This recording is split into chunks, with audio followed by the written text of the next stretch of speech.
everyone. I welcome you all back to the Inside SSB platform.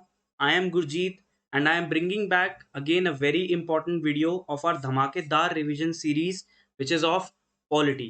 आज हम पूरा polity का रिवीजन करने वाले हैं थ्रू MCQs एंड ट्रस्ट मी यहाँ से आपको क्वेश्चन आपके एग्जाम में गारंटी मिलने ही मिलने वाला है. तो आपके लास्ट टाइम रिवीजन पे क्यों ना आपका साथ दिया जाए और आपकी कंप्लीट पॉलिटी का भी हम रिवीजन करवा दे. Sounds good. तो follow along the video and trust me, आपको ये लास्ट टाइम जो रिवीजन हम करवा रहे हैं it will prove to be very beneficial for your upcoming CDS as well as NDA examination. तो sit tight, tighten your seat belts and ride along. तो you look at this question. ठीक है, आप इस क्वेश्चन को देखिए, video pause करो, इस क्वेश्चन को देखो and try to solve it. अगर आपको एक क्वेश्चन का आंसर पता है तो कमेंट डाउन बिलो इसका सही आंसर. जिन बच्चों को इसका क्वेश्चन का आंसर नहीं भी पता और जिनको पता भी है, अगर आप चाहते हो कि आप इन क्वेश्चंस को एकदम हवा में उड़ा दो, फटाफट से इनको अच्छे से सॉल्व कर पाओ, तो this is the video for you. इस वीडियो को एंड तक देखना. जितने भी आपके पॉलिटी के इंपॉर्टेंट टॉपिक्स हैं जहां से क्वेश्चन बनने की पॉसिबिलिटी 100% है, उन टॉपिक्स को मैं आज आपको MCQs के थ्रू रिवाइज कराने वाला हूं और मेरी गारंटी है कि यहाँ से क्वेश्चन आपको देखने को जरूर मिलेगा. तो the first question is, which one of the following statement about emergency provisions under the Constitution of India is not correct? आपको ये सर्कल कर लेना है क्वेश्चन नॉट करेक्ट वाला. कभी कभी हम सेंस उल्टा ले लेते हैं और क्वेश्चन को गलत सॉल्व कर देते हैं. तो विच of the following is not correct? Option D. If the governor of a state is satisfied that a situation has arisen whereby the financial stability or credit of the state is threatened, he may declare financial emergency in the state. Governor के पास emergency, चाहे वो कोई भी emergency हो, उसको declare करने की power नहीं होती. तो talking about emergency, there are 3 types of emergency in India. हमें पता है article 352 national emergency, 356 state emergency and 360 is financial emergency. National emergency के कंडीशंस क्या क्या हैं? War, external aggression and armed rebellion. ठीक है, फिर को आप आंसर देंगे. Question for you is, the word internal disturbance was substituted by armed rebellion by which constitutional amendment? कौन से कॉन्स्टिट्यूशनल अमेंडमेंट से इंटरनल डिस्टर्बेंस को आर्म्ड रेबेलियन से सब्सटीट्यूट किया गया था?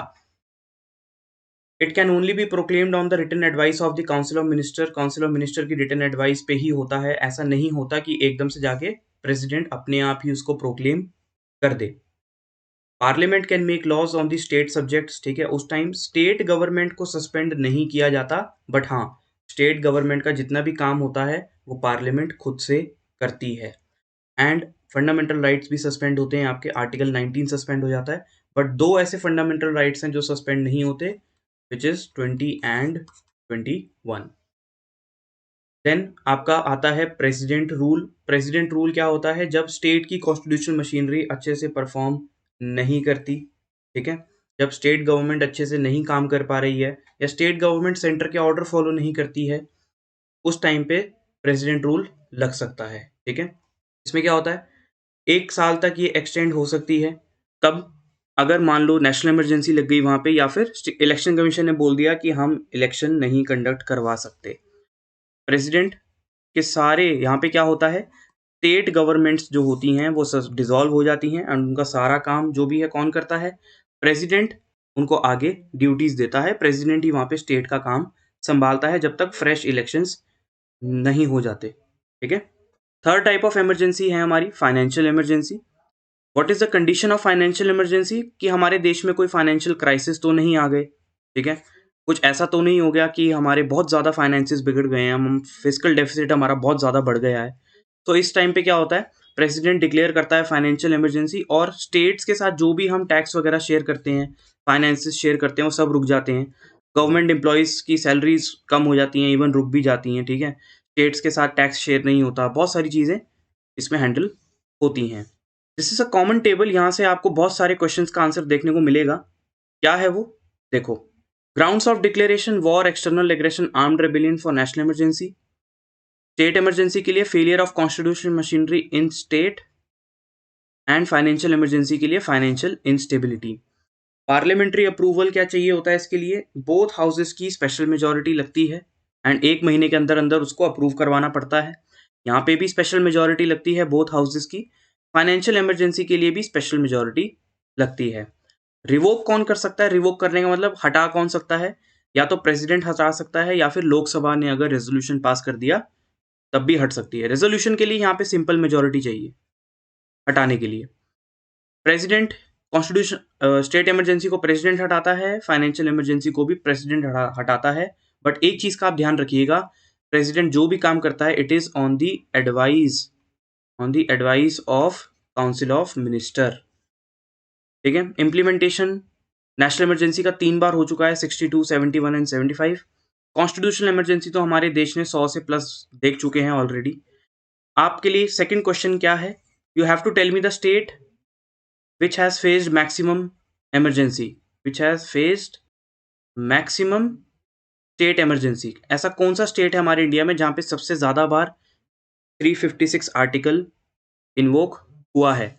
जुडिशियल रिव्यू अलाउड है, तीनों में अलाउड है। जुडिशियल रिव्यू का मतलब कि सुप्रीम कोर्ट यहाँ पे फैसला ले सकता है कि क्या कोई इमरजेंसी अपने पर्सनल मैटर के लिए तो नहीं लगाई गई, पॉलिटिकल एजेंडा के लिए तो नहीं लगाई गई। ठीक है, मैलाफाइड इंटेंशंस तो नहीं है, तीनों में अलाउड होता है। एंड आर्टिकल आपको पता है 352, 56 एंड 360। तो these are the national emergency या फिर इमरजेंसी प्रोविजंस हमारे कॉन्स्टिट्यूशन के।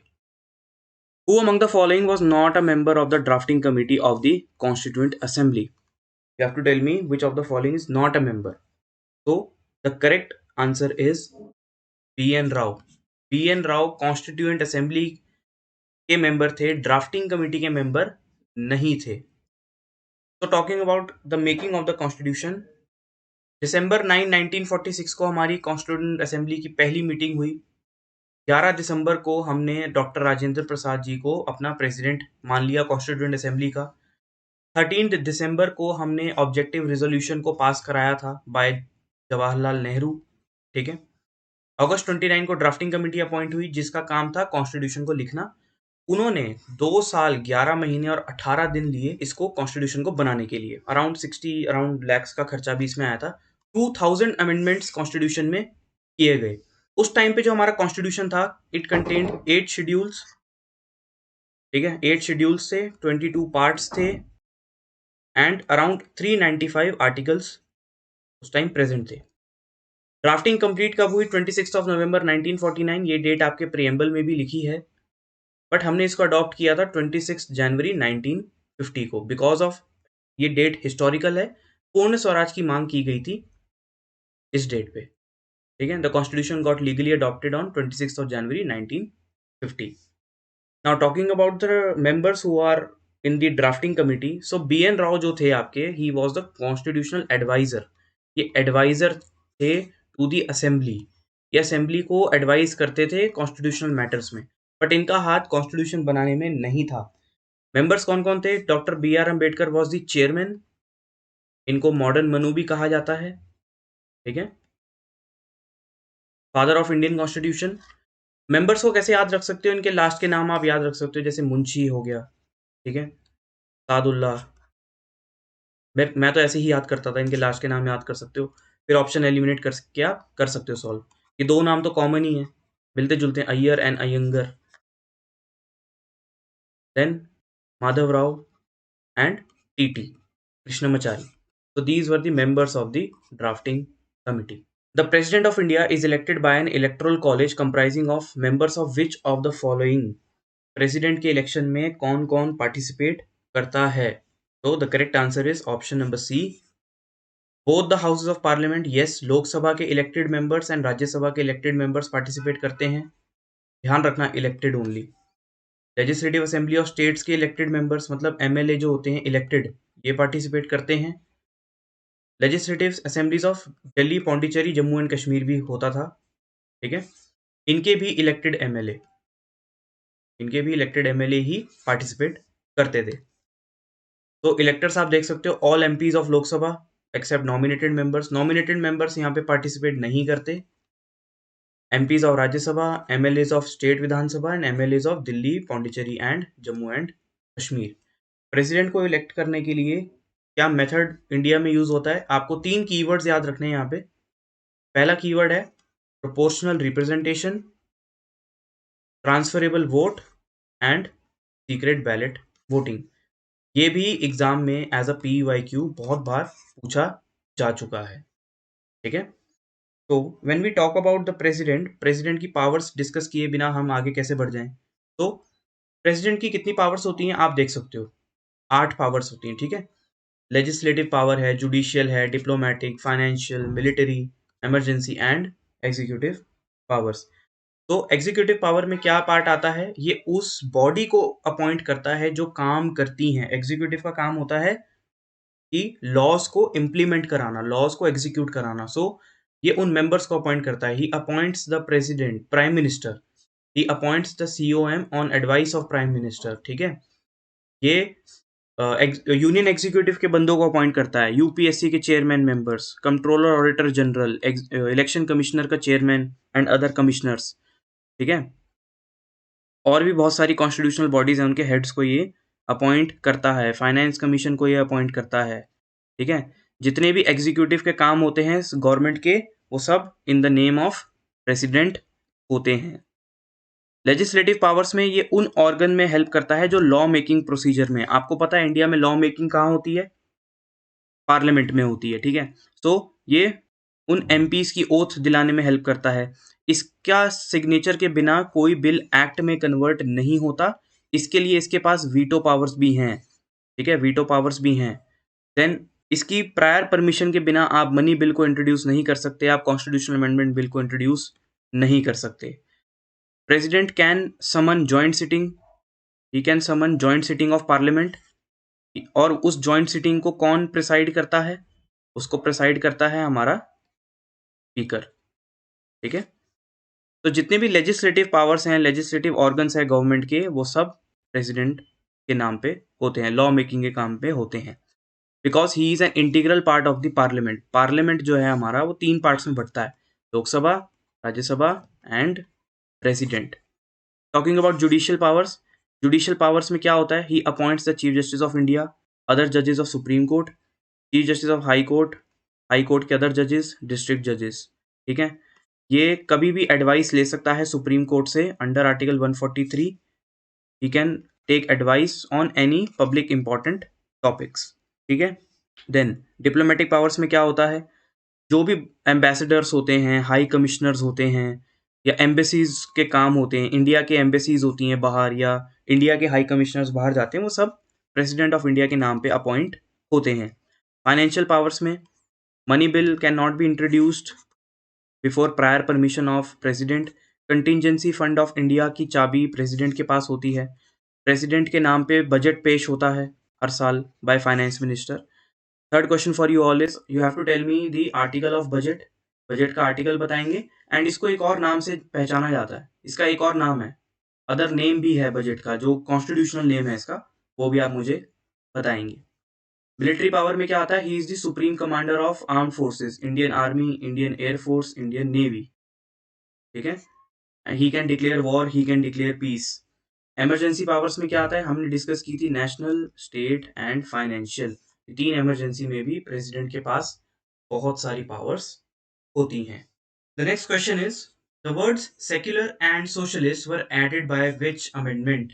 ये 2 वर्ड्स ऐसे हैं जो हमारे प्रीएम्बल के बहुत ही इंपॉर्टेंट कीवर्ड्स हैं। ये कौन से अमेंडमेंट से ऐड किए गए थे?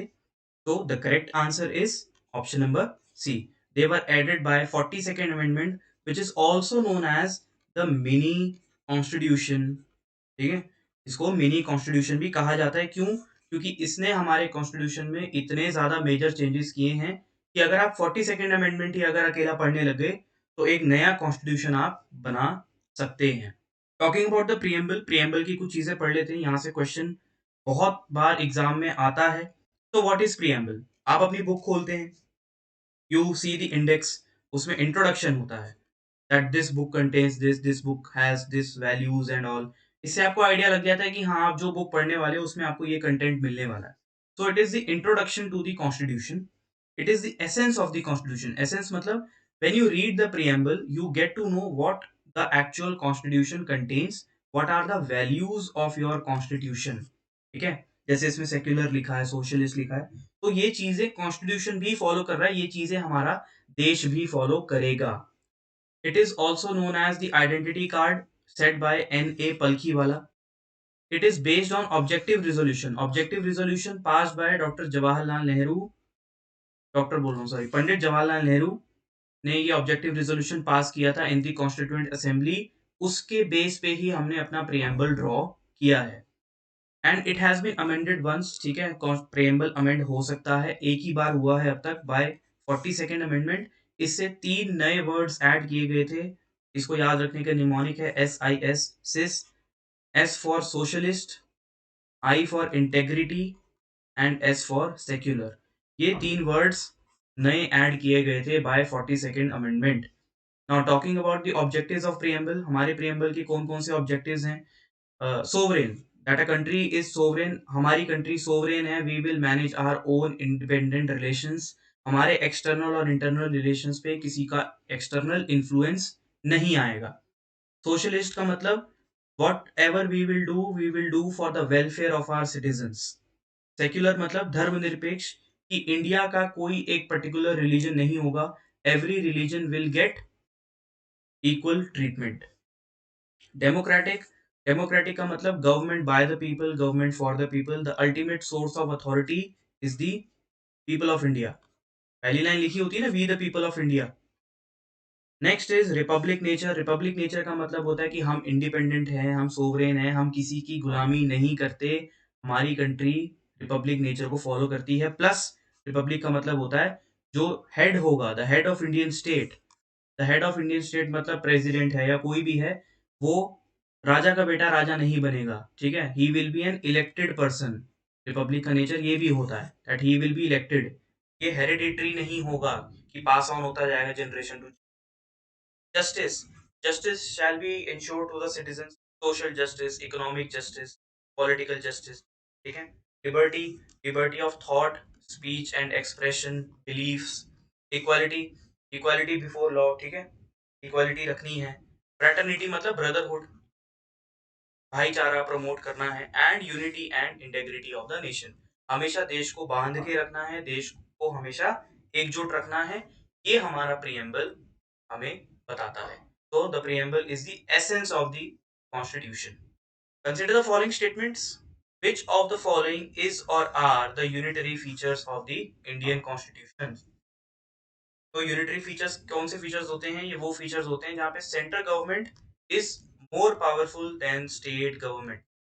So the correct answer is option number C, that is all India service. What are all India services? Indian administrative services, Indian foreign and Indian police services, ये जो होती हैं ये all India services में count होती हैं। क्या मतलब होता है यूनिटरी का इसका? कि इनका जो भी प्रोसीजर है पोस्टिंग का करने का वो सब सेंट्रल गवर्नमेंट के अंदर आएगा, स्टेट गवर्नमेंट का इसके रिगार्डिंग कोई से नहीं होता। तो talking about the features of the constitution, दो तरीके के फीचर्स होते हैं। एक होता है फेडरल फीचर, ठीक है। फेडरल फीचर क्या होता है? फेडरल फीचर वो फीचर होता है जहां पे the central government is equal to the state government in terms of power, जहाँ पे सेंट्रल गवर्नमेंट अपनी पावर को स्टेट गवर्नमेंट के इक्वल रखता है, दोनों कंधे से कंधा मिला के चलते हैं। क्या होते हैं federal features? That is rigid constitution. Rigid constitution का मतलब क्या है? यहाँ पे बच्चे कंफ्यूज होते हैं कि रिजिड कॉन्स्टिट्यूशन लिखा है तो यूनिटरी होगा, नहीं, ये फेडरल फीचर है। Independence of judiciary, bicameralism मतलब two houses of parliament, Lok Sabha and Rajya Sabha. Decentralisation of power मतलब the power is shared to the state government by the centre. Supremacy of the constitution, that is कि हमारे संविधान से ऊपर कोई नहीं होगा। एंड रिटन कॉन्स्टिट्यूशन, हमारा जो है रिटन कॉन्स्टिट्यूशन है, this is the federal feature of the constitution of India. Now talking about unitary features, ये वो फीचर्स हैं जहाँ पे central government is more powerful then state. Single citizenship, strong centre, single constitution for the country, centre can change the names of state, judiciary single है, unitary in emergency में आपको पता है कि स्टेट गवर्नमेंट को कोई नहीं सुनता, all India services, inequality in representation, appointment of governor, office of controller auditor general, central electoral system, appointment of high court जजेस, flexibility, special powers to Rajya Sabha and financial dependency of states, states जो हैं central government के ऊपर financially dependent होती हैं। These are the unitary features. हमारा constitution जो है वो इन दोनों के मिक्सचर से मिलके बनता है। Which one of the following pairs is not correctly matched? Again, I am repeating. Not correctly को आपको थोड़ा सा क्या करना है, ध्यान रखना है, ठीक है? So you have to tell me which of the following is not correctly matched. So option number C, that is right to personal liberty, include the right to carry on trade and business. ये right to personal liberty का part नहीं है, right to carry on trade or any business or profession, it is a part of article 19, ठीक है? ये article 19 में part है। तो talking about the fundamental rights, हमारे फंडामेंटल राइट्स कौन कौन से होते हैं? There are 6 type of fundamental rights which are available to us. Sequence में चलते हैं। पहला है राइट टू इक्वालिटी, ठीक है? राइट टू इक्वालिटी आता है 14 टू आर्टिकल 18। फिर आता है हमारा राइट टू फ्रीडम, सेकेंड पे 19 से लेकर 22 तक। देन राइट अगेंस्ट एक्सप्लॉयटेशन, ठीक है, 23 24। Right to freedom of religion 25 to 28। Then cultural and educational right 29 and 30। 31 exclude हो गया था। And sixth is right to fundament constitutional remedies which is article 32, the heart and soul of the Indian constitution, ठीक है? Talking about the fundamental rights, so ये है हमारे article. आपको कैसे ध्यान में रखना है? आपको सिर्फ कीवर्ड्स ध्यान में रखने हैं इस टाइम कि कौन से आर्टिकल में क्या है। ये क्वेश्चन एग्जाम में कभी कभी डायरेक्टली पूछ लेता है कि आर्टिकल 15 क्या है, आर्टिकल 16 क्या है, ठीक है? तो ये भी हमें पता होना चाहिए। हम डिटेल में चले जाते हैं बट ऊपर ऊपर की चीजें भूल जाते हैं। क्या है हमारा article 14 is equality before law and, ठीक है, equality before law and equal protection of law, ये आता है आर्टिकल 14 में। आर्टिकल 15 में याद रखो डिस्क्रिमिनेशन के अगेंस्ट है, तो keyword is discrimination.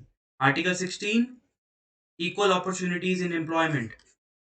Article 17 untouchability का एबॉलिशन, तो ध्यान में रखो untouchability. And article 18 is abolition of titles. Then right to freedom, article 19 to 22, इसमें कौन कौन से राइट्स आते हैं? इसमें आते हैं आर्टिकल 19 में आते हैं 6 फ्रीडम। कौन कौन सी? इसमें भी आपको कीवर्ड्स ध्यान में रखने हैं।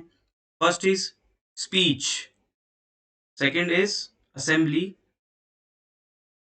Third is association, fourth is movement,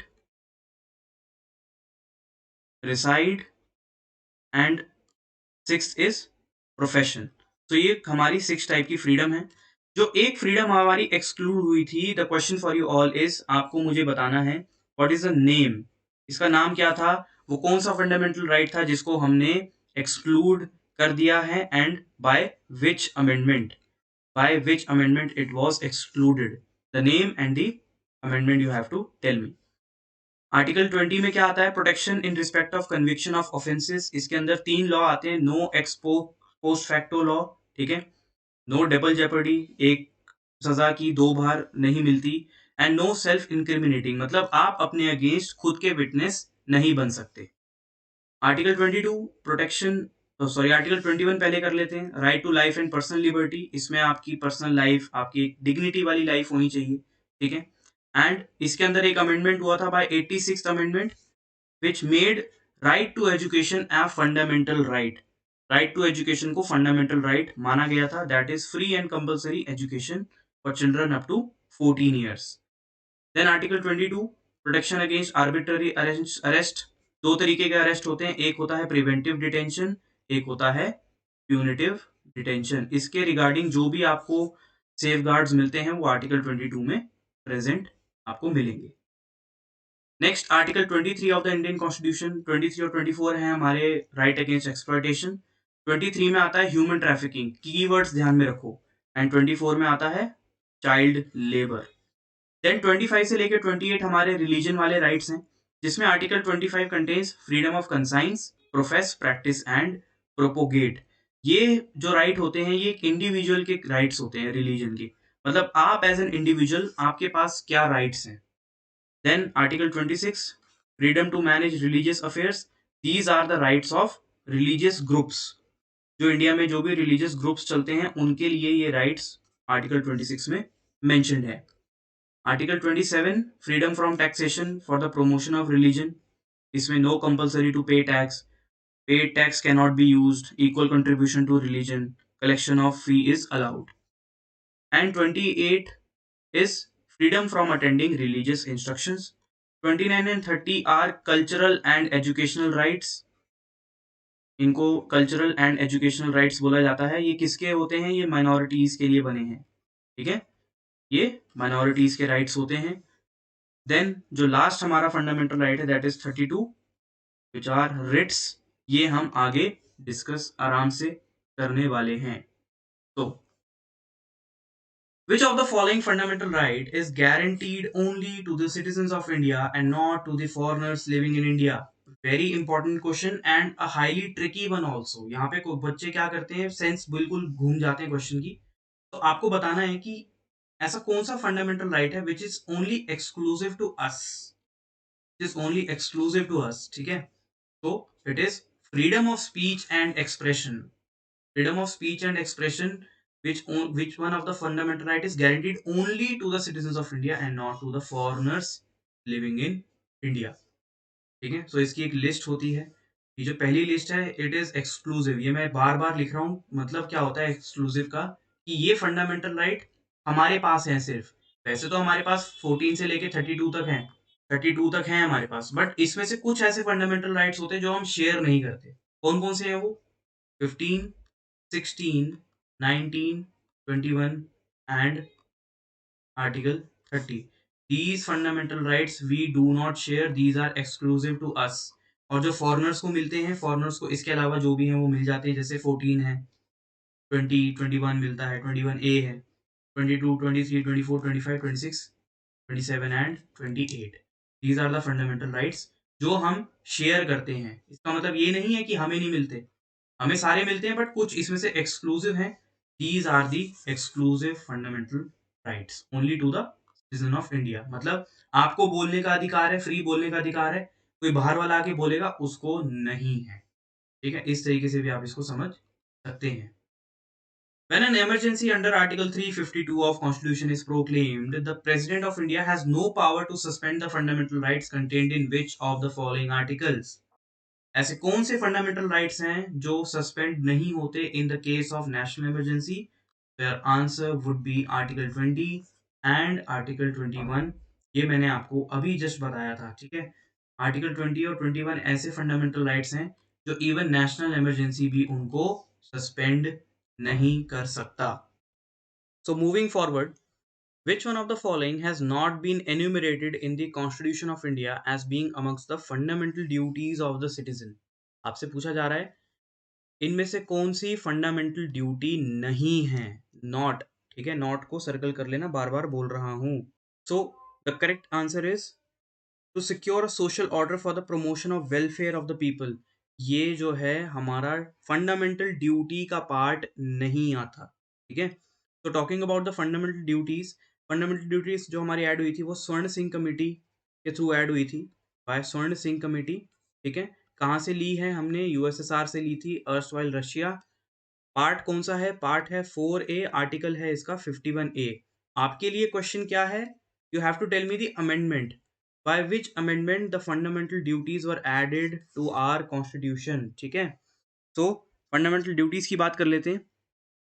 पहली है to abide by the constitution, respected ideals, national flag, national anthem, to cherish and follow the noble ideas of freedom struggle, to defend the country and render national service when called upon, to promote harmony and spirit of brotherhood, to value and preserve the rich heritage of our culture, to uphold and protect the sovereignty, to protect and improve the compassion towards national environment, to develop scientific temper, humanism, and the spirit of inquiry, to safeguard public property and give up violence, to strive towards excellence in all spheres so that the nation grows, parent guardian to provide opportunities for children up to 6 to 14 years.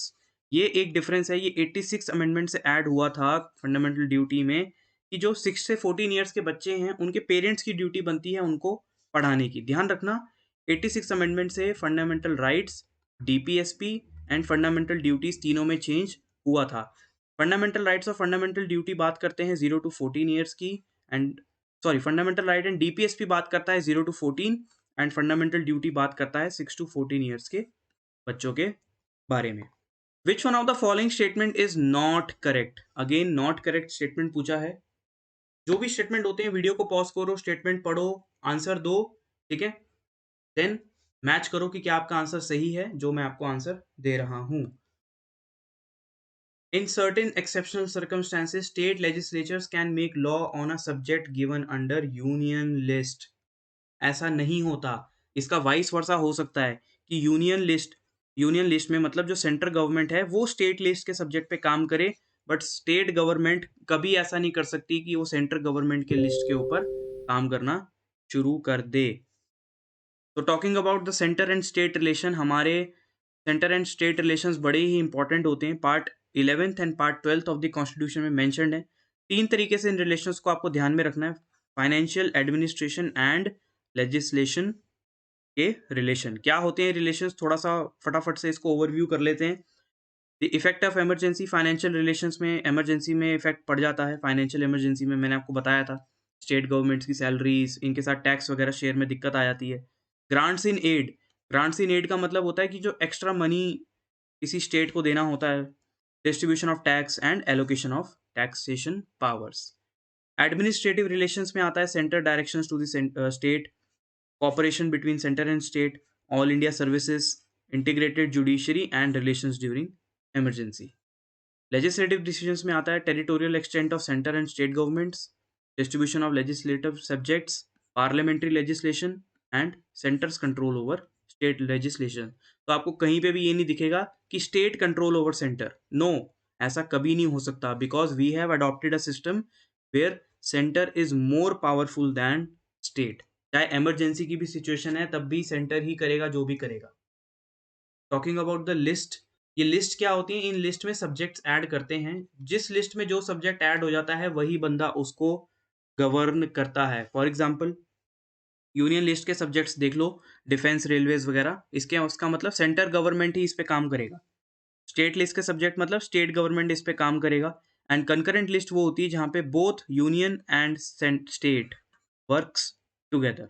ये list with time to time update होती रहती है, ये fix नहीं रहती, इस चीज का ध्यान रखना। Which of the following articles of the constitution of India relates to the protection and improvement of environment? ये प्रोविजन आपके कौन से आर्टिकल्स में मेंशन्ड है? So the correct answer is both article 48A and article 51A। इसका कहने का मेरा मतलब ये है कि ये डीपीएसपी में भी मेंशन्ड है एंड ये फंडामेंटल ड्यूटी में भी मेंशन्ड है, ठीक है, दोनों में मेंशन्ड है। टॉकिंग अबाउट डीपीएसपी, बिना डीपीएसपी पढ़े तो हम आगे जाएंगे नहीं। सो डीपीएसपी आता है हमारा पार्ट 4, ठीक है, आर्टिकल 36 टू आर्टिकल 51 इसका एन्यूमरेशन है। कहाँ से हमने लिया, हमने आयरलैंड से डीपीएसपीज लिए हैं। डीपीएसपी क्यों होते हैं? To promote the welfare of citizens, लोगों का वेलफेयर के लिए। इसको novel features of the constitution भी कहा जाता है। The DPSP of India is divided into 3 parts: socialist, liberal, intellectual and Gandhian principle.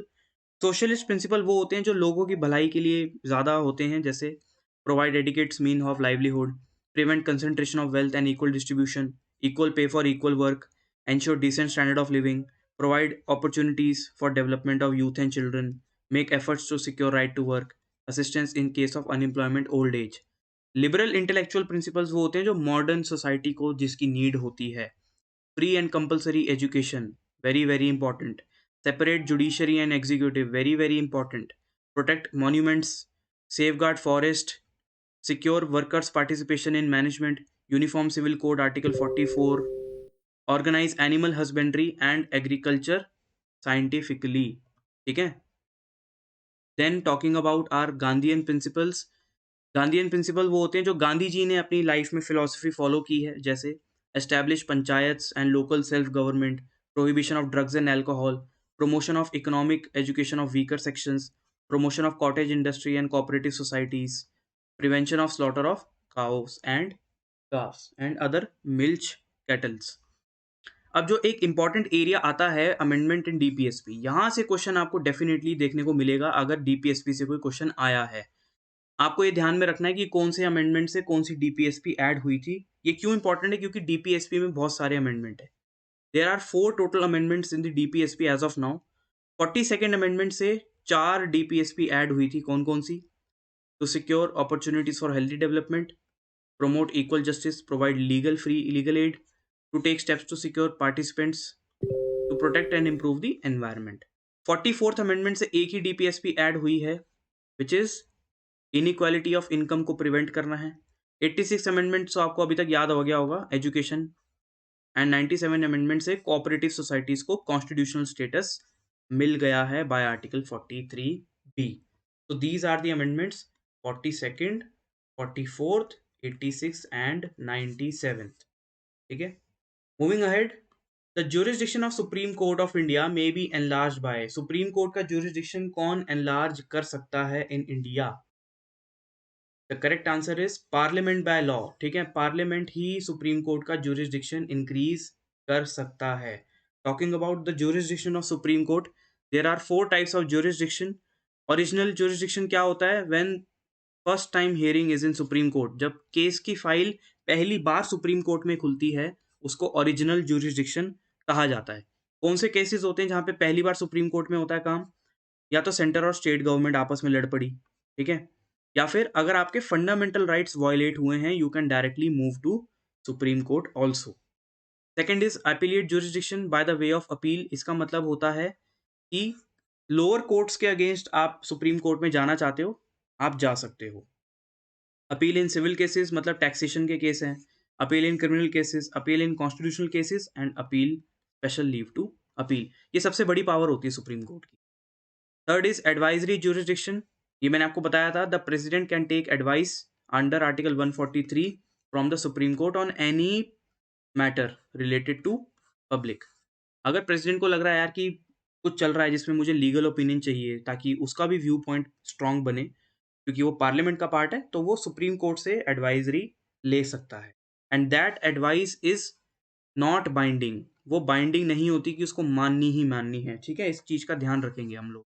And fourth is review jurisdiction. Review jurisdiction का मतलब होता है कि ये वैसा पावर है जहां पे सुप्रीम कोर्ट ये जज कर सकता है कि क्या कोई लॉ ऐसा तो नहीं बना जो कॉन्स्टिट्यूशन के खिलाफ जा रहा है, जो हमारे बेसिक स्ट्रक्चर के खिलाफ जा रहा है.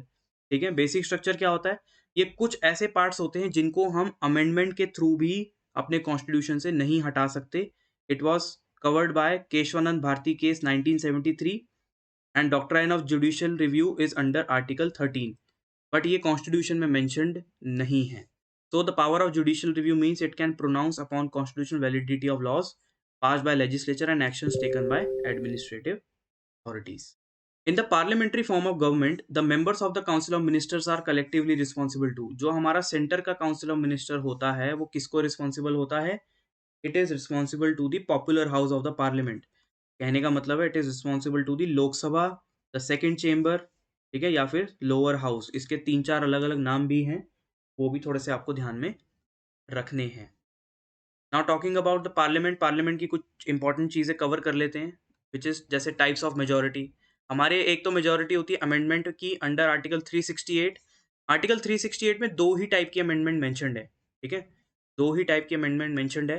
आपके लिए क्वेश्चन है, एक ऐसी अमेंडमेंट इन तीनों में से, जैसे simple, special and special plus consent of state, इनमें से ऐसी कौन सी मेजोरिटी है जो अंडर आर्टिकल 368 कवर्ड नहीं होती?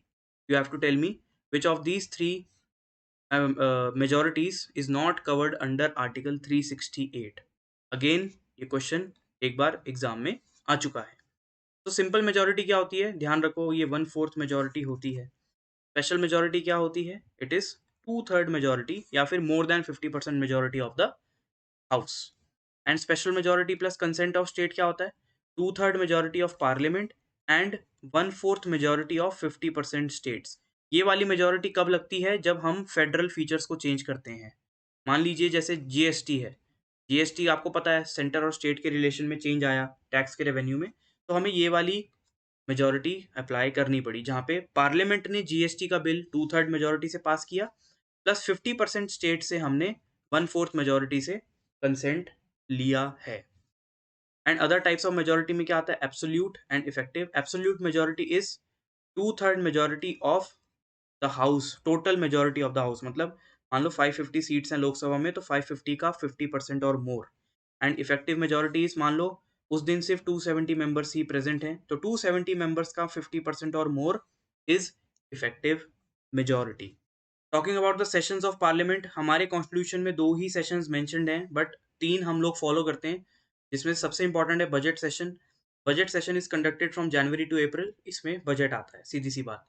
Monsoon session conducted from July to September, इसमें क्या होते हैं, कुछ इंपॉर्टेंट बिल्स पास होते हैं, पब्लिक इंटरेस्ट में काम होता है। एंड विंटर सेशन, ये सबसे छोटा सेशन होता है, 1 महीने का, दिसंबर से शुरू होता है, जनवरी में खत्म हो जाता है। This is the shortest session. What are the functions of parliament? Parliament का फंक्शन लेजिस्लेचर बनाना, लॉज को बनाना, लॉज को पास करना, उन लॉज को एग्जीक्यूट करवाना, फाइनेंस देखना, देश का इलेक्ट्रल सिस्टम देखना, क्योंकि एमपी एमएलएज वगैरह, एमपी वगैरह यहीं पर ही आके जमा होते हैं। Power of removal, disqualification, defection. Functions regarding the amendment, constitution को अमेंड करना सिर्फ और सिर्फ पार्लियामेंट का काम है, स्टेट का काम नहीं है। And other miscellaneous functions. Talking about the bills in the parliament, bills हमारे पास 4 तरीके के होते हैं, ordinary bill, money bill, financial and amendment bill. Ordinary bill में वो बिल्स आते हैं जिसमें पैसे से रिलेटेड कोई काम नहीं होता, उसके अलावा जो भी बिल है ऑर्डिनरी बिल में आएगा। मनी बिल में वो बिल्स आते हैं जो हैवी, बहुत इंपॉर्टेंट, ग्रेव इंपॉर्टेंस के होते हैं, जैसे टैक्सेशन हो गया, सेंटर स्टेट के फाइनेंसेस हो गए। फाइनेंशियल बिल क्या होता है? It is concern with financial matters other than money bill. जो फाइनेंशियल मैटर मनी बिल में कवर नहीं होते, वो फाइनेंशियल बिल में कवर होते हैं। And third type of bill is constitutional amendment. ये वो बिल है जब आप कॉन्स्टिट्यूशन को चेंज करने वाले होते हो। Again a question for you all, joint sitting of parliament, joint sitting of parliament is not applicable to which bill? Is not applicable, not applicable to which bill? ये आपको मुझे कमेंट में बताना है। जितने भी क्वेश्चंस मैं आपको बता रहा हूँ, सिक्वेंशियली आप इसका आंसर कीजिए, मैं सबके आंसर चेक करने वाला हूँ after the video gets over. Talking about the motions passed in parliament, motions कौन कौन से होते हैं? एक होता है adjournment motion, adjourns the business of the house for the purpose of discussing definite matter. मतलब कोई मान लो दूसरा नॉर्मल काम चल रहा है, बट एकदम से कोई पब्लिक ओपिनियन डिस्कस करना है या पब्लिक मैटर में कोई इंपॉर्टेंट चीज है, उसको डिस्कस करने के लिए एडजर्नमेंट मोशन आता है। Calling attention motion, calling attention का मतलब आप नाम से ही पता कर रहे होंगे कि किसी मिनिस्टर का आपको अटेंशन चाहिए, मतलब उसके इलाके में कुछ गड़बड़ चल रही है या उससे कुछ अर्जेंट मैटर डिस्कस करना है, तो this motion is passed. Motion of thanks, motion of thanks किसके लिए पास होता है? It is passed for the president. जो प्रेसिडेंट साल का पहला सेशन लेता है, उसको पास कराने के लिए मोशन ऑफ थैंक्स आता है। नो कॉन्फिडेंस मोशन, ये लोकसभा में आता है। ये क्यों आता है? अगर रूलिंग पार्टी की लग रहा है आपको कि मेजोरिटी नहीं है, ruling party has lost its confidence, ये मोशन आप ला सकते हो। और अगर ये मोशन पास हो गया, रूलिंग पार्टी को रिजाइन करना पड़ेगा, लोकसभा डिसॉल्व हो जाती है, फिर फ्रेश इलेक्शंस होते हैं। सेंश्योर मोशन, सेंश्योर मोशन क्या होता है? ये उसके लिए होता है जो पार्लियामेंट में बहुत ज़्यादा उत्पात मचा दे, कुछ बहुत गलत बोल दिया या किसी ने बहुत कुछ एब्सर्ड बात कर दी, उसके लिए सेंश्योर मोशन आता है। प्रिविलेज मोशन क्या होता है? जब कोई मेंबर कुछ ज़्यादा ही, बहुत ज़्यादा उछल रहा होता है, अपने प्रिविलेजेस का बहुत मिसयूज़ करता है, उसके लिए ये आता है। And cut motion is, cut motion ये होता है, ये टाइम को कट करने के लिए आता है कि ठीक है, हमने जो डिस्कशन है इस डिस्कशन को ओवर करो, बहुत इस पे बातें हो गई। So these are the motion passed by the parliament. So moving ahead, next question, which one of the following directive principles was not originally mentioned in the constitution? कौन सा ऐसा डीपीएसपी है जो इनिशियली मेंशन नहीं था, किसी amendment के through वो ऐड हुआ है? So the obvious answer is free legal aid. ठीक है, फ्री लीगल एड जो है ये बाय 42nd अमेंडमेंट हमारे डीपीएसपी में ऐड हुई थी। अभी हमने सारी डीपीएसपी की लिस्ट जो है कवर की भी थी। Consider the following statements. Supreme Court's power to issue writs is narrower. Citizen is free to approach any court. The law declared by Supreme Court is binding. Which of the following is or are the correct statement? So the answer is all three are correct. मतलब supreme court की जो writ की issue होती है वो narrow होती है। Supreme court can only issue writ if fundamental rights are violated, but on the other hand high court can issue writ if your fundamental rights are violated as well as on ordinary legal rights। ठीक है, ये legal rights के ऊपर भी writ issue करता है supreme court under article 32 and high court under article 226। तो पहला ठीक है। Citizen is free to approach any court, आप सुप्रीम कोर्ट भी जा सकते हो, हाई कोर्ट भी जा सकते हो, and the law declared by supreme court is binding on all the courts. Yes, ये भी सही है। क्यों? क्योंकि supreme court is the apex judicial body of India. ये हमारी इंडियन जुडिशरी का सबसे टॉप ऑर्गन होता है। So all the statements are correct. Now see the above statements and you have to tell me which of the following statements given above are correct. According to 243D, one third seats are reserved for ST/SC. Not less than one third seat for ST/SC women and not less than one third seat in chairpersons of panchayat reserved for women. So the answer is 2 and 3 is correct. पहला statement इसलिए wrong है, 243D सही है, but जो SC and ST population का reservation होता है that is not one third, that is according to their proportion to population. ठीक है, वो प्रोपोर्शन टू पॉपुलेशन होता है। वुमेन का जो भी रिजर्वेशन होता है that is according to one third at every level of panchayat. तो पंचायत को भी रिवाइज कर लेते हैं। ये पंचायत एंड म्यूनिसिपैलिटी ऐसे टॉपिक्स हैं जहां से हर बार CDS में रेपिटेटिव क्वेश्चंस बन के आ रहे हैं। तो these are some of the important articles, जिसमें 243D which is reservation of seats. ठीक है, एक आप याद रखिए 243I which is the state finance commission for panchayat. Now the salient features reservation 243D आप देख सकते हो, ये क्या है? Reservation of seats at all three level for ST and SC community is according to their proportion to population. ठीक है, except women. Accept women मतलब अगर कोई SC/ST वुमेन भी है उसके लिए भी वन थर्ड ही होगा। आप इतना ध्यान रखो, वुमेन चाहे वो ST/SC है, चाहे वो जनरल है, चाहे वो कुछ भी है, वुमेन का participation at panchayat is fixed at one third. ST/SC का is fixed according to their population होता है। अब जो हमारे पंचायत के जो ऑर्गन्स हैं वो कुछ कुछ स्टेट्स ऐसे होते हैं जहाँ पे एज इट इज़ नहीं लगते, इसको हमें मॉडिफाई करा के लगवाना होता है under PESA act. Panchayat extension to scheduled areas 1996, इसमें क्या है, कुछ ऐसे एरियाज हैं जहाँ पे पंचायत के रूल्स लगते हैं बट विद सम मॉडिफिकेशंस। क्या मॉडिफिकेशंस होती हैं? इसका एक एग्जांपल आप ऐसे समझिए कि जो ग्राम सभा होती है इन एरियाज में, एग्जेम्प्टेड एरियाज में, this gram sabha is more powerful than a normal gram sabha. मतलब इस ग्राम सभा को ज्यादा पावर दी गई है। अगर आपने इस एरिया में जाके कुछ काम करना है तो ग्राम सभा से पहले परमिशन लेनी पड़ेगी। तो कौन से एरियाज हैं वो? Jammu Kashmir, Nagaland, Meghalaya, Mizoram, trial areas, tribal areas है। ठीक है, ये ट्राइबल एरियाज है। Darjeeling and hilly areas of Manipur having district council.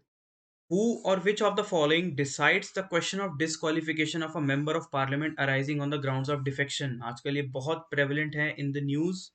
Who decides whether a MP is disqualified or not?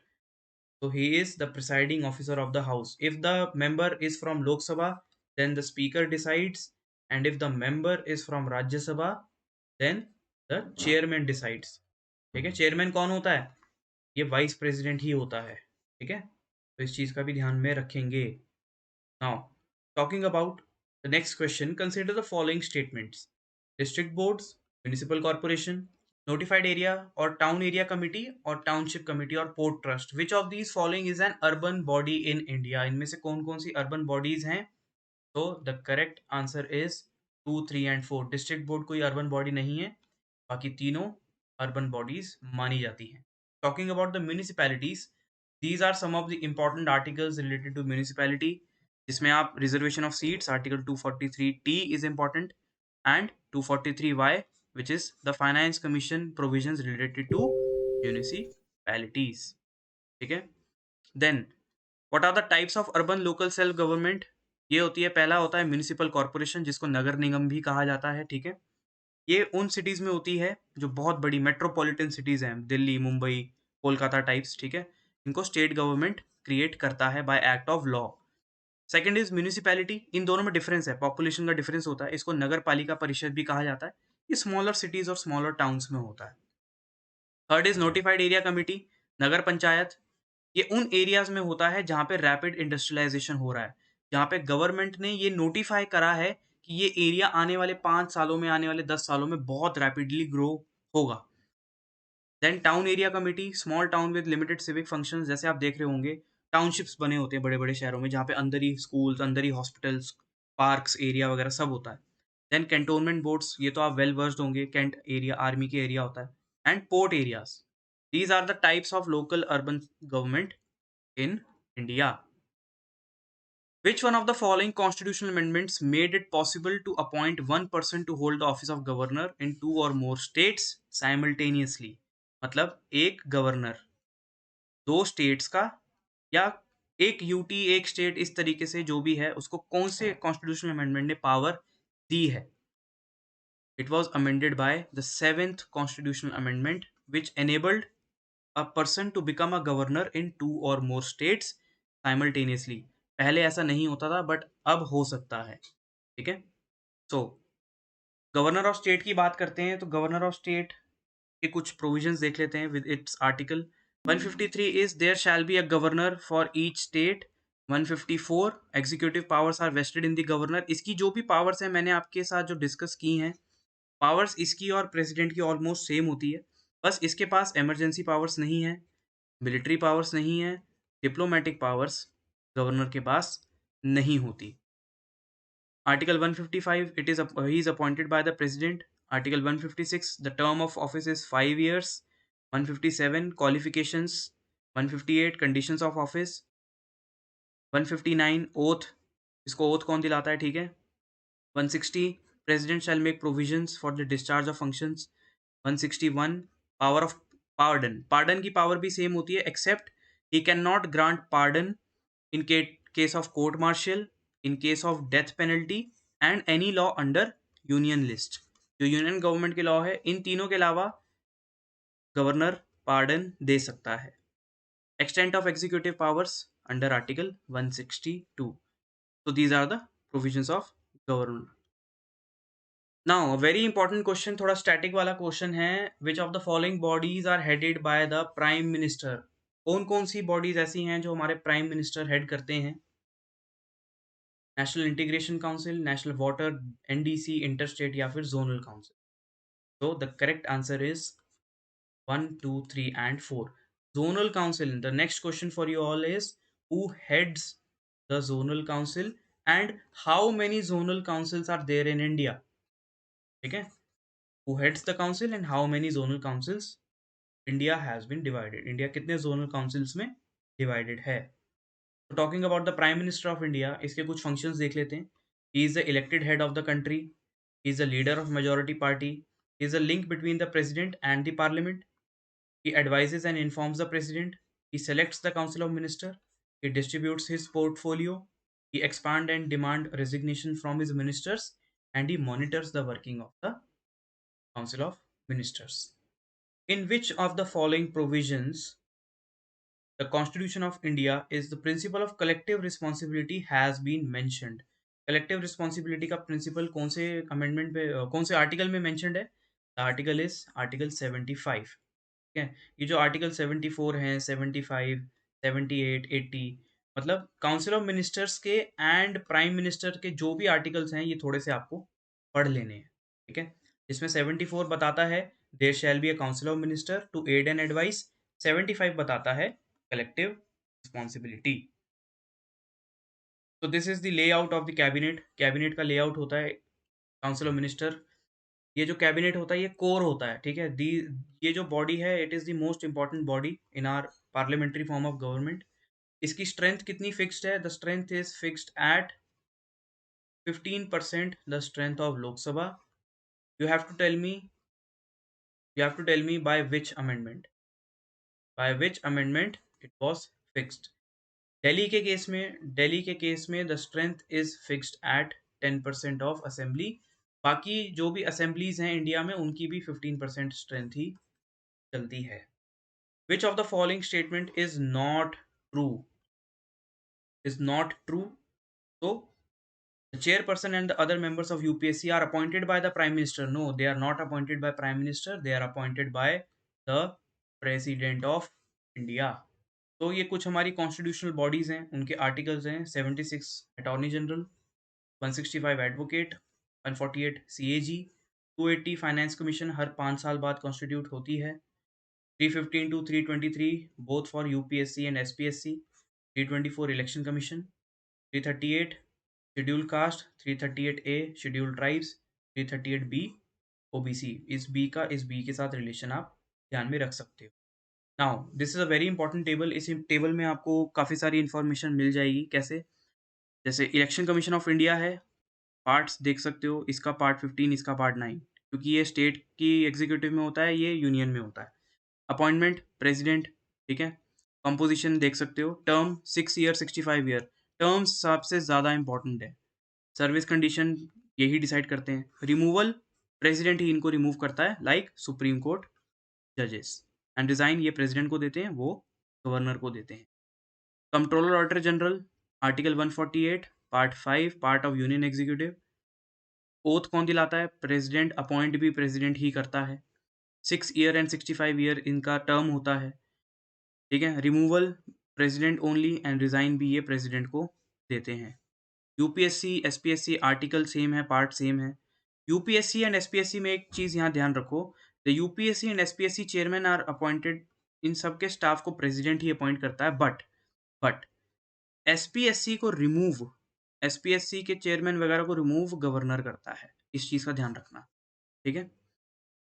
UPSC का टर्म होता है 6 ईयर 65, एसपीएससी का होता है 6 ईयर 62, ठीक है। रिमूवल प्रेसिडेंट और उसका रिमूवल बाय गवर्नर होता है एसपीएससी का।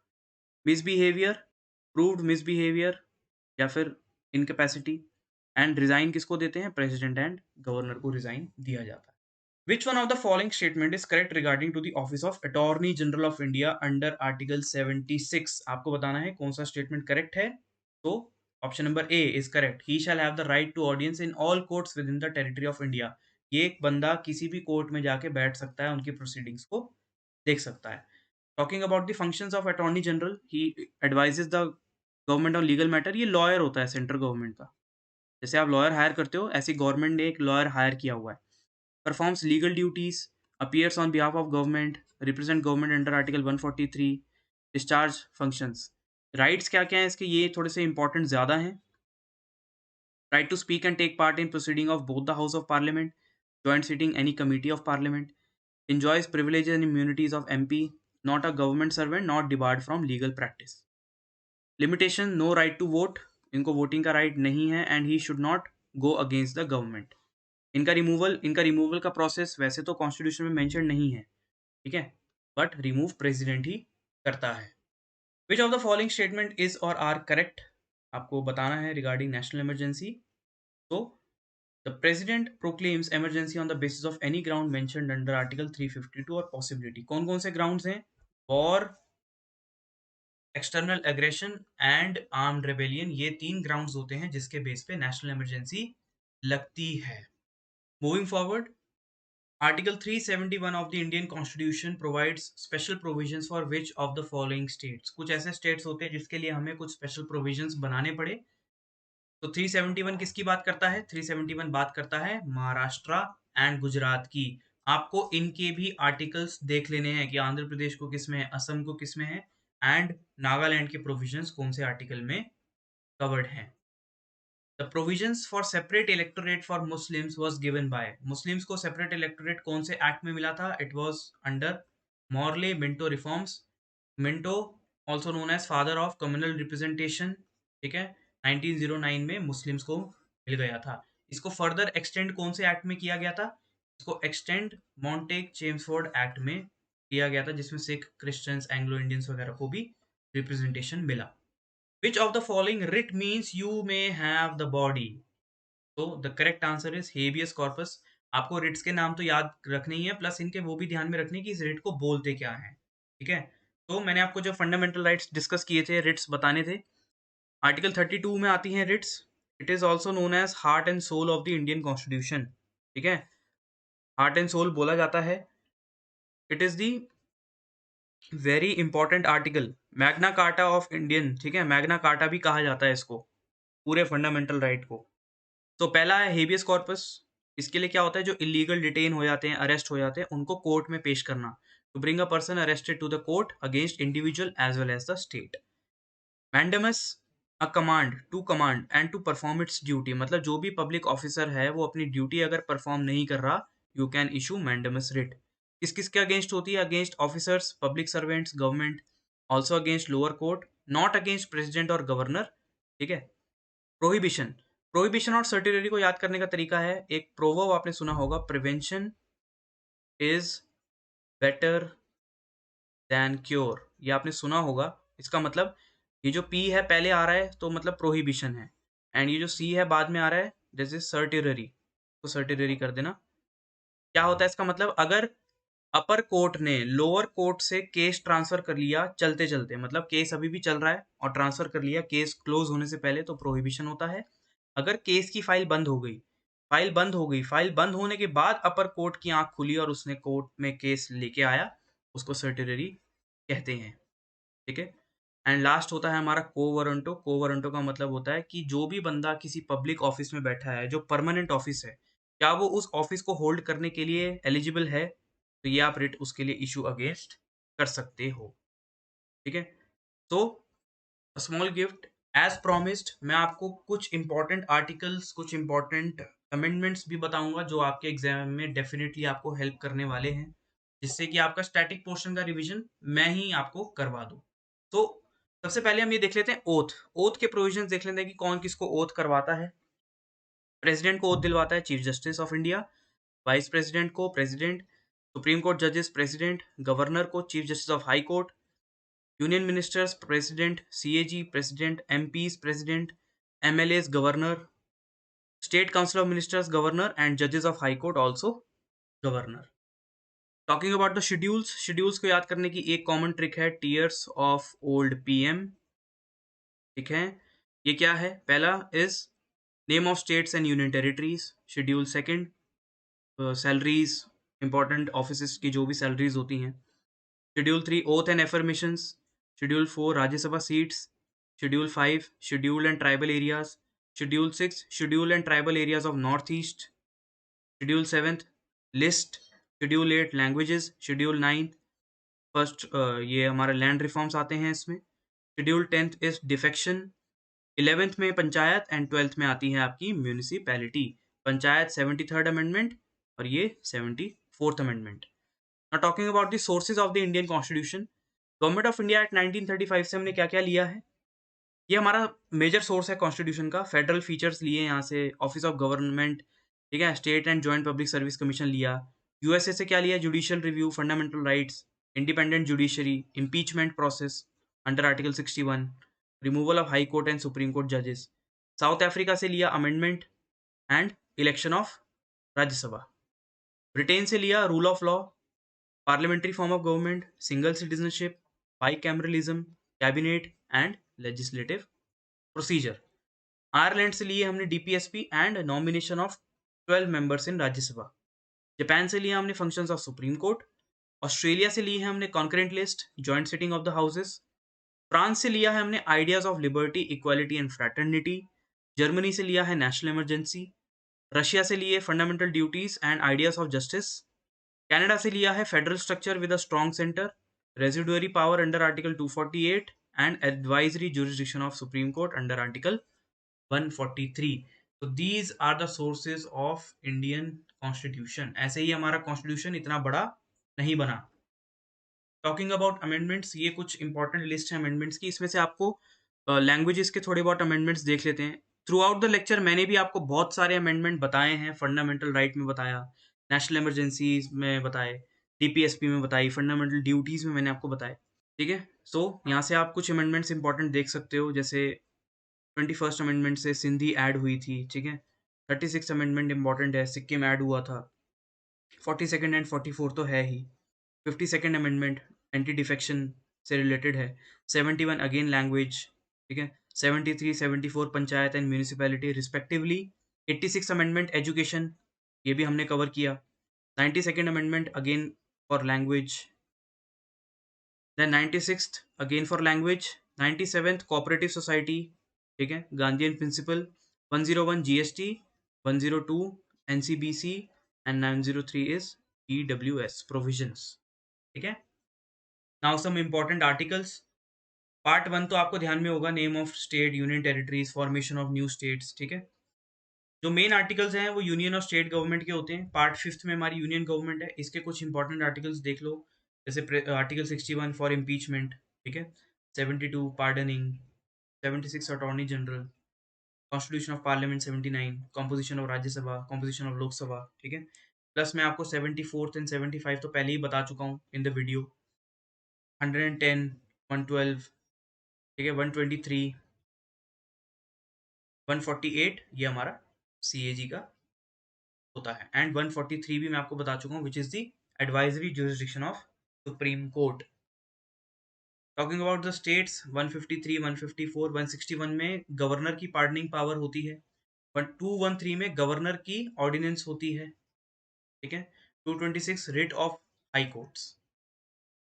देन पार्ट 14 यहाँ से PYQ आ चुका है एग्जाम में, ठीक है। 312 all India service, 315 public service commission, 320 functions of PSC। Part 14 है article 323 A administrative tribunals, finance property contracts, 266 consolidated fund, 267 contingency and 280 हमारा फाइनेंस कमीशन जो प्रेसिडेंट इशू करता है हर 5 साल के बाद। तो with that we have successfully completed our polity lecture, ठीक है। बहुत सारे इंपॉर्टेंट प्रोविजंस डिस्कस किए जिसमें आपके एग्जाम में आने की 100% गारंटी है। पूरी वीडियो को ध्यान से देखना, it will immensely help you in your last minute revision. From my side and from Inside SSB team, we wish you all the very best for your upcoming CDS and NDA examinations. We are very sure that you will rock this exam and you will find your name in the upcoming UPSC merit list. Thank you and Jai Hind.